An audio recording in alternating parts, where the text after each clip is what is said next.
Shalom. And I want to start off by giving all the praise, honor, and glory unto Yahweh, Bahashem, Yahweh Shai, Bahashem, Wachach Chodesh.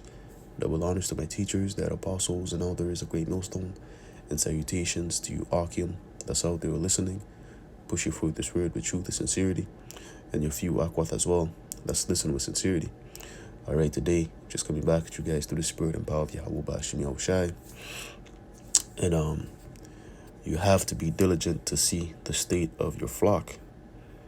Okay, in other words, you have to feed the sheep, man. If the Lord has bestowed upon you the gift of understanding this truth and being able to break it down, then your just duty is to feed the sheep.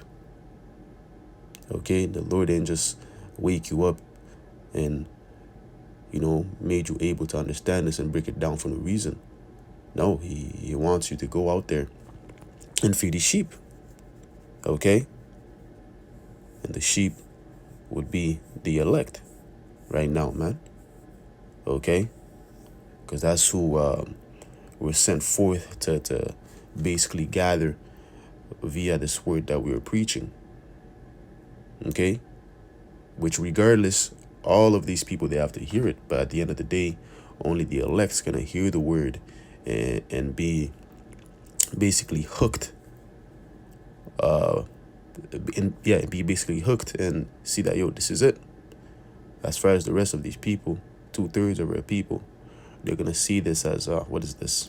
This is not food. What are these guys saying? They're going to see it as some filthy, abominable thing. Okay? But let's get this in Proverbs 27 and verse 23. It says, "Be thou diligent to know the state of thy flocks, and look well to thy herds." Okay? And this is twofold. Because whenever you have a farm, you have to be diligent to see the state of your livestock, right? Your sheep, lamb, cattle, so on and so forth. You have to constantly check up on them, feed them, wash them, whatnot, because that's your wealth. Okay? But in the spiritual sense here, it's you being diligent, looking to the state of the flock. Okay? The congregation. All right? The people that's out there listening. Okay? How do you show that diligence? By making videos. Right? Pushing forth lessons so that you may give food. Because these videos, these epistles that we make, that we post on the YouTube, that's food that we're giving out to the masses, man. Okay? Because this word, this wisdom, knowledge, and understanding is synonymous with food. Right? That's why in Proverbs, let's get that, where it speaks about how that wisdom has basically, let's get it. Is it 5? Hold on. Let's see here. It's 9. Okay. This is Proverbs 9. Okay, and verse we'll start at verse 1. It says, "Wisdom hath builded her house, she hath hewn out her 7 pillars, she hath killed her beasts, she hath mingled her wine, she hath also furbished her table, she hath sent forth her maidens, she cried upon the high places of the city." And the prophets, the teachers, would be those maidens that wisdom has sent out to cry in the highest places of the city. Okay? It says, verse 4, "Whoso is simple, let him turn in hither.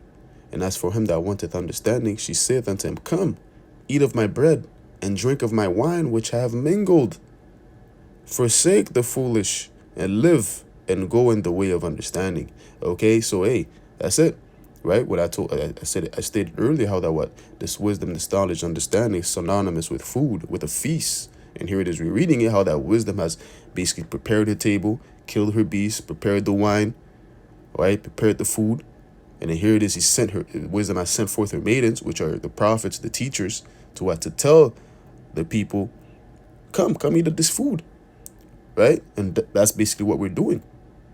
Okay? Whenever we go in the highways and hedges, we make the videos, the epistles, the lessons on the YouTube, we're basically telling those that be of the elect to pull up to the feast, man. There's some good yan, okay? some freshly just cooked lamb, right?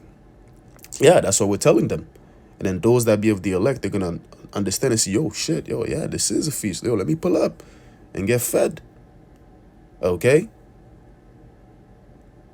And that's why it's important, once again, to, make these lessons, to do the work. Okay? To be diligent to know the state of your flock. Okay? There's a reason why. Let's get that as well. And John, when the Lord, he told Peter to feed the sheep, man. Because part of this ministry is feeding the sheep. Okay, you have to feed the sheep. All right? If you're not doing what the Lord bid you to do, then hey, he's basically gonna take away the word that he has given you and give it to another person, give it to another brother. All right? If you're not utilizing your talent. This is John 21 and verse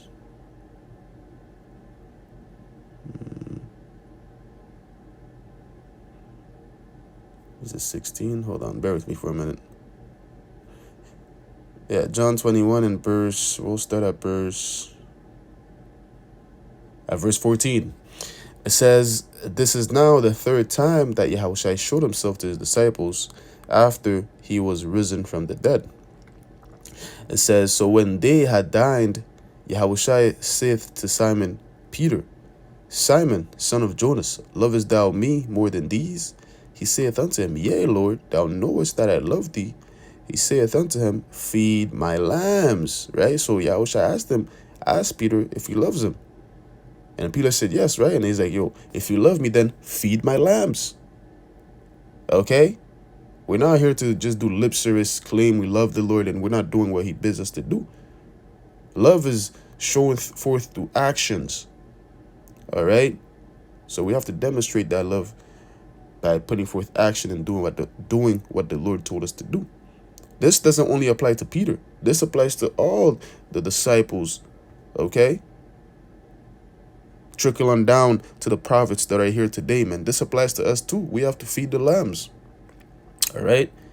Verse 16, he said to him again the second time, Simon, son of Jonas, lovest thou me? He saith unto him, Yea, Lord, thou knowest that I love thee.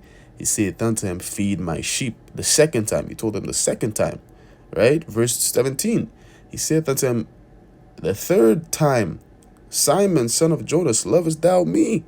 Peter was grieved because he said to him, The third time lovest thou me? And he saith unto him, Lord, thou knowest all things. Thou knowest that I love thee. Yahushua saith unto him, Feed my sheep. So we know in 3, the number 3 means what? Understanding. So Yahushua made sure you understand that, you got to feed the sheep, man.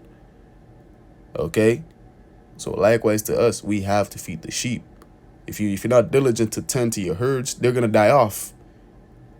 Here it is. The lamb is all skinny. They didn't have water to drink, nothing, no grass to eat upon. And then now all your livestock is gone. Right? So we have to be diligent. Okay, if you're not, then the Lord will judge you. The Lord will judge you, man. Oh, let's get this in Zechariah. This is the book of Zechariah 11 and verse 17. It says, Woe to the idle shepherd that leaveth the flock. Okay, and indeed, once again, the different leaders that the Lord has set in place, the prophets, okay, those are shepherds to the flock. Okay, so it's saying here, woe to the idle shepherd that leaveth the flock. And if you're idle, you're being lazy. You're not doing work. You're just, idle. Okay. It says, the sword shall be upon his arm and upon his right eye. His arm shall be clean dried up, and his right eye shall be utterly darkened. In other words, the Lord is going to judge you because you left the flock. You weren't diligent to take the heed you weren't diligent to see how your flock was doing. Okay? Here it is. Months has gone by, no lessons, no nothing, no new fruit. for whoever is looking for the truth to come and eat. There's a reason why when Yahushai, with that fig tree, when he was looking for fruit up, let's get that one too. He was looking for fruit on it. There was no fruit. Right? He basically cursed the tree, and the tree dried up. Okay, so likewise, if you're not diligent doing what you're supposed to do, the Lord is gonna dry you up too.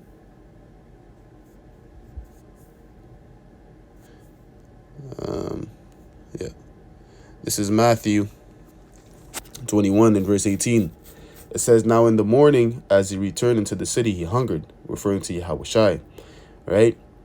It says, verse 19, "And when he saw a fig tree in the way, he came to it and found nothing thereon, but leaves only, and said unto it, Let no fruit grow on thee henceforth forever. And presently the fig tree withereth away." Damn. So you don't want to be that fig tree, man. Okay? The Lord is looking for fruit, man. Okay? He's looking for works. All right? And one thing with fruits too, is that, let's say, if the fruit has been there for a long time, it's gonna wither away. It's gonna basically become, in French it's called pourri. How do you call that in English? The fruit's gonna be rotten. All right, let's say you get some bananas, right? Some fresh new bananas from the grocery store, and then you leave it there for like a couple weeks. It becomes all black and then all soggy.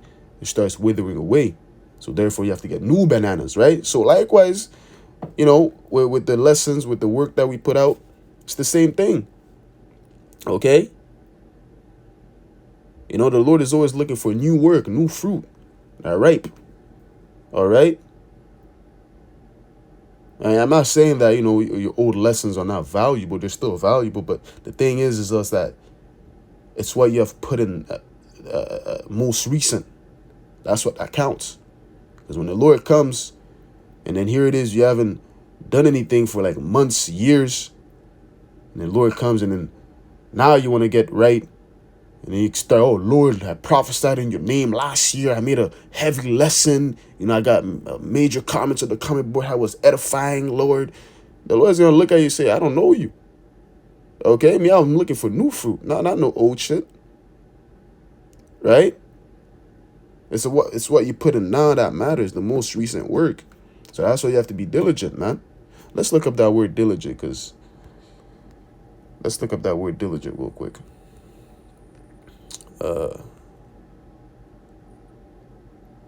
This is the word.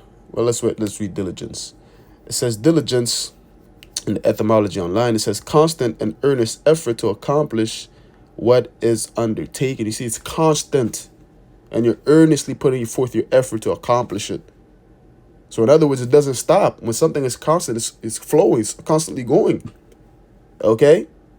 It says attention, care, haste, speed, attentiveness, carefulness. Attentiveness, it says attentive, assiduous, careful. So you're careful to always make sure you're doing the work. And carefulness could go, because we're careful because we know we fear the Lord. We're careful because we fear the Lord, man. We know if we don't do this, something will happen. The Lord will judge us. But the main part in this is what that constant, you being constant, man. Okay? Let's see real quick. I'm going to look up that word constant real quick in the Google definition. It says occurring continuously over a period of time. You see, continuously. That's what you have to do. That's the diligence. It says situation or state of affairs that does not change. You don't change. You're constantly bringing out forth work. Okay, and that's what the Lord requires. If you're not, then you're gonna get the same judgment as the fig tree. Okay, and get cursed out by the Lord, and you're gonna wither away. Okay. I'm going to close it off there, man, by giving all the praise, honor, and glory unto Yahweh, Bahashem, Yahushai, Bahashem, Wachach Chodesh. Lord willing, this lesson was edifying. Until next time, I'm going to say shalom.